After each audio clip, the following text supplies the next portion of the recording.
Assalamualaikum warahmatullahi wabarakatuh.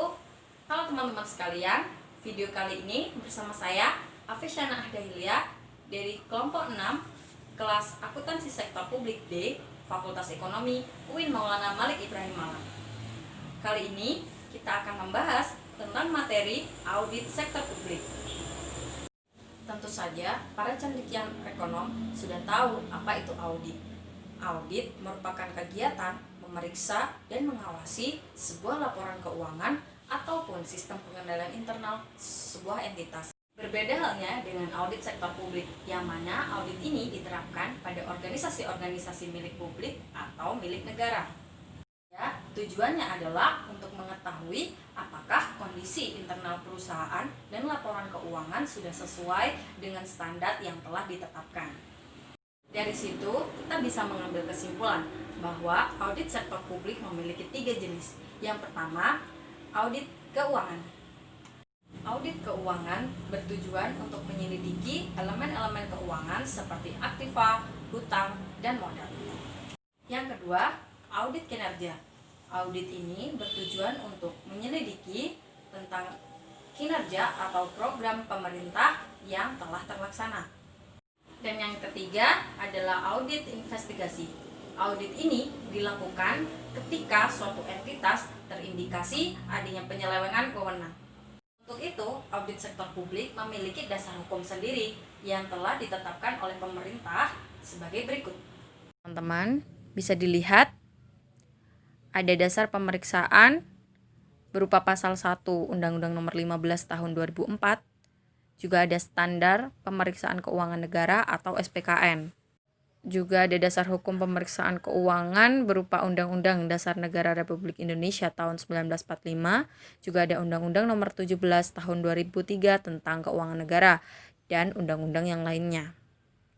Dalam agama Islam juga terdapat hukum yang membahas tentang audit itu sendiri, yaitu yang ada pada surat Asy-Syu'ara ayat 181 sampai 184. Yang artinya, sempurnakanlah takaran dan janganlah kamu merugikan orang lain, dan timbanglah dengan timbangan yang benar, dan janganlah kamu merugikan manusia dengan mengurangi hak-haknya, dan janganlah kamu membuat kerusakan di bumi, dan bertakwalah kepada Allah yang telah menciptakan kamu dan umat-umat yang dahulu. Selanjutnya, standar pemeriksaan. Standar ini membahas 2 hal, yaitu yang pertama peran auditor dan yang kedua kode etik auditor. Peran auditor diatur dalam BPK RI nomor 1 tahun 2007 tentang standar pemeriksaan keuangan negara. Dalam aturan ini menyatakan bahwa pemeriksa adalah orang yang melaksanakan tugas pemeriksaan pengelolaan dan tanggung jawab keuangan negara untuk dan atas nama Badan Pemeriksa Keuangan. Selanjutnya, dalam aturan ini membahas tentang aparat pengawas internal pemerintah, yang mana ia adalah unit organisasi di lingkungan pemerintah pusat, pemerintah daerah, kementerian negara, lembaga negara, dan lembaga pemerintah non-departemen yang mempunyai tugas dan fungsi melakukan pengawasan dalam lingkup kewenangannya. Juga ada satuan pengawasan intern, yang mana disebut bahwa ia adalah unit organisasi pada badan usaha milik negara atau badan usaha milik daerah yang mempunyai tugas dan fungsi melakukan pengawasan dalam lingkup kewenangannya. Sedangkan dalam kode etik dibahas tentang prinsip dasar atau nilai-nilai yang menjadi acuan dalam melaksanakan kegiatan audit. Berupa kode etik, perilaku auditor dalam setiap situasi atau keadaan pada saat atau hendak melakukan perilaku yang tidak tercela. Lalu, bagaimana proses pemeriksaannya? Audit memiliki 3 tahap pekerjaan. Yang pertama, perencanaan. Yang kedua, pelaksanaan. Dan yang ketiga, laporan. Yang pertama, perencanaan. Pada tahap ini, auditor dituntut untuk memahami sistem pengendalian internal, juga memahami risiko yang akan dihadapi selanjutnya. Selain itu, auditor juga akan melakukan penyusunan rencana dan program-program untuk setiap area yang akan diaudit. Dan yang terpenting adalah menyiapkan surat tugas audit.